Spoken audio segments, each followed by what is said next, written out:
along about 1978, I actually discovered the cause, prevention, and cure for cystic fibrosis. And at first, every expert in the field of cystic fibrosis, which is a childhood disease thought to be incorrectly, but thought to be a genetically transmitted disease, it turns out that it's a congenital deficiency of the trace mineral selenium.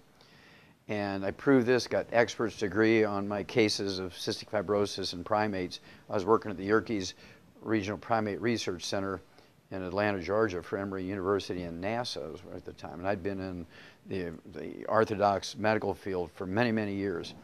And the book that I'd written on some of my projects, one of these big 1,200-page reference books, is in the Smithsonian Institute as a national treasure, right?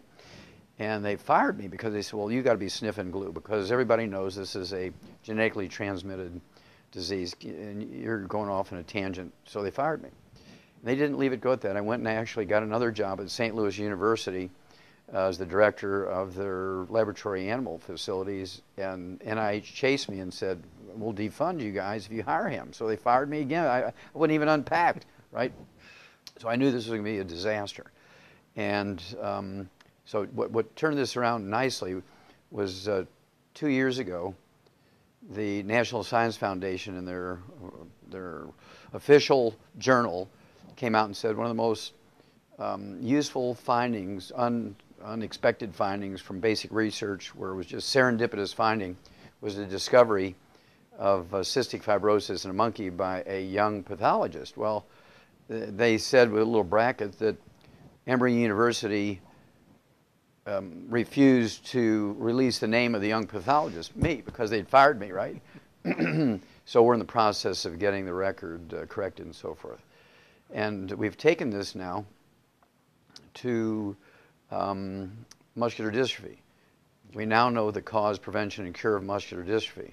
We've known it for 60 years in the livestock industry, and of course the medical system, well, they dismiss that, well, that's in animals, not true in people. Well, I spent 2 weeks in a county in which a significant number of kids are born with muscular dystrophy, and we're able to reverse it quite simply with supplementation, and certainly preventable because Purdue University has already done the groundwork in the animals in the area, and because these minerals are missing in the soil, they couldn't raise livestock. So Purdue University found out 50 years ago if you add these minerals to their feed, no muscular dystrophy.